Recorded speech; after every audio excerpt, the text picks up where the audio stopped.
history, we've tried to define servant leadership. We've used complex models and designs to define something very simple. Servant leadership can be defined in 4 simple words: identify and meet needs. See, that's all the servant leader needs to do. They need to take time to listen and observe and meet the needs of the people that are around them. And they do this by serving out of love. See, it's the only leadership theory that starts with the foundation of love and service at its core. It starts with the willingness to serve rather than to grab power and authority. It's unique in that. But there's 2 concerns that I want to bring to you. One is that it's continuing to be too confusing for people. There's a confusion about what servant leadership is. Let me show you. This is in the last 10 years. These are scholars who are trying to define what servant leadership is. And all we see are a number of models, and none of them are congruent with each other. Not only that, only 2 of them actually mention service at all. No wonder why business professionals are confused about what servant leadership is. So what I wanted to do is I wanted to take it to the streets. I wanted to ask those business professionals and students, what is servant leadership? And so I did.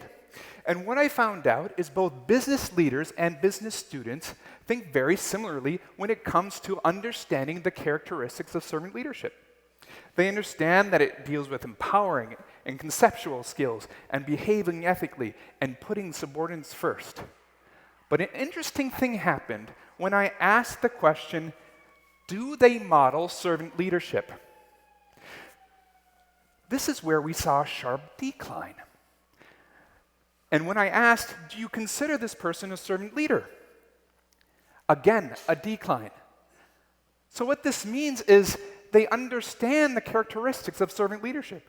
They say, yes, this person's humble. Yes, this person's moral. Yes, they're ethical. Would you consider them a servant leader? Nope. Well, why not? That's what I wanted to wrap my mind around. So I thought, well, maybe there's a problem with the word servant. Maybe our problem is that there's still so much connotation, negative connotation around the word servant. And what we found out is when I asked both business professionals and business students, just list 3 primary words that you think of when you think of the word servant. What we found out is that they were overwhelmingly negative. We had words like low, unskilled, practice, subservient for the word servant. And when we asked the exact same question for service, what do we find out? Positive words like others, work, caring, and humble. So what I realized is that we have to move from this passive understanding of servant to this active understanding of service. And so I created this model. And I said, what we need to do is get back to the heart of serving.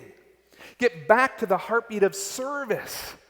Let that be everything, and that comes from everything that we do. Let your humility and your love come out of your service, right? That you model and you empower from this service that you do. I also wanted to create a definition. And in doing so, I wanted to go back to the founder, the greatest teacher that I know. And so I went back to Jesus, one of the greatest leaders. And what Jesus did is he got down on one knee to define servant leadership. And what he did is he took this bowl and a basin of water, and he began to pour out the water. And he started to wash his disciples' feet. He started to wash his very followers' feet. Now, this was radical for his day and even more radical for our day. What he was doing was humbly serving others through love. Now, you gotta love your people pretty well to wash their stanky sandal feet, okay? And yet he did it.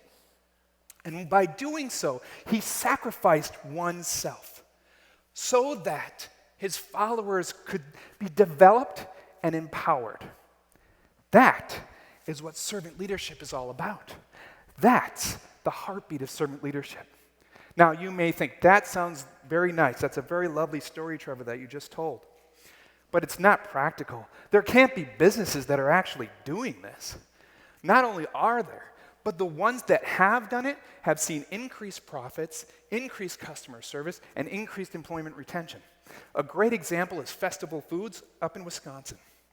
They started very small, like many groceries stores, and now are up to 6,000 employees. If you look on their website, their number one ingredient that they put on their website is servant leadership. And what I love is their mantra. They say, we love our people. We just happen to sell groceries. What a great way to run a company, and it's been so profitable for them. Maybe that's too big for you. Maybe we need to start even a little smaller than that. Maybe you're thinking, what can I do? How do I start? See, the servant leader starts with identifying. So take time to look around you, to look at the people. Every single day you have an opportunity to serve people around you. Many days we walk right past it. Take time to identify and meet the needs of those around you. I often say, let your hands lead your heart and move you into action. Right? If you wait for your heart, if you wait until you feel like serving, we're not going to do it. I often have to put it into a calendar. I'm going to serve today. I'm going to go to a food bank today. I'm going to go down to feed my starving children today. And I put it in my calendar or my e-calendar or my phone. And I'll tell you, a lot of times I get to that place in my calendar and I say, I don't want to serve today. Until I get there. And I start serving. And I understand that my heart has now caught up with my hands.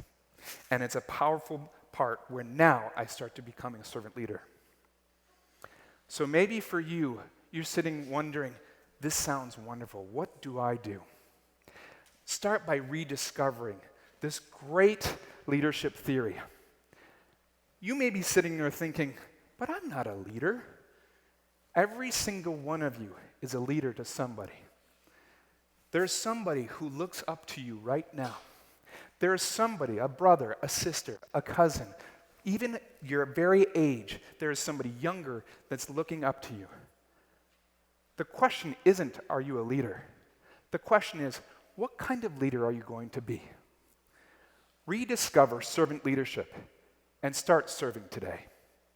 Thank you.